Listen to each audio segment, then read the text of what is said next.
కృష్ణుడు అండ్ సుధాముడి స్నేహం. ఒకప్పుడు సుధాముడు అండ్ కృష్ణ చిన్నప్పటి నుండి గురుకులంలో చదువుకునే మంచి స్నేహితులు. ఇద్దరు ఒకరిని ఒకరు చాలా అభిమానించుకునేవారు. కాలం గడిచింది. కృష్ణుడు ద్వారకాకు రాజయ్యాడు. కానీ సుధాముడు చాలా పేదవాడిగా జీవించేవాడు. ఒకరోజు అతని భార్య, నీ స్నేహితుడు కృష్ణుణ్ణి కలువు అని చెప్పింది. ఇంట్లో ఇవ్వడానికి ఏమీ లేక సుధాముడు కొన్ని అటుకులు ఒక చిన్న మూటలో కట్టి ద్వారకకు వెళ్ళాడు.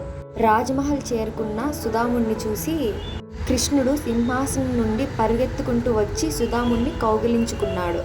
సుధాముడు తెచ్చిన చిన్న అటుకుల మూటను కూడా అమూల్యమైన బహుమతిగా స్వీకరించాడు.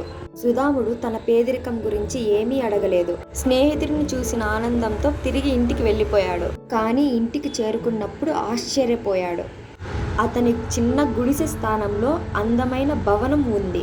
కుటుంబం సంతోషంగా ఉంది. తాను అడగకుండానే కృష్ణుడు తన స్నేహితుని కష్టాలను తొలగించాడు. అప్పుడు సుధాముడికి అర్థమైంది, నిజమైన స్నేహం సంపదను కాదు, మనసును చూస్తుంది అని. నిజమైన స్నేహితుడు మన దగ్గర ఏముంది అని చూడడు, మన హృదయంలో ఎంత ప్రేమ ఉందో చూస్తాడు. మీ లైఫ్లో కూడా ఇలాంటి స్నేహితుడు ఉంటే ఈ వీడియోని ఖచ్చితంగా అతనికి షేర్ చేయండి. And happy best friends day.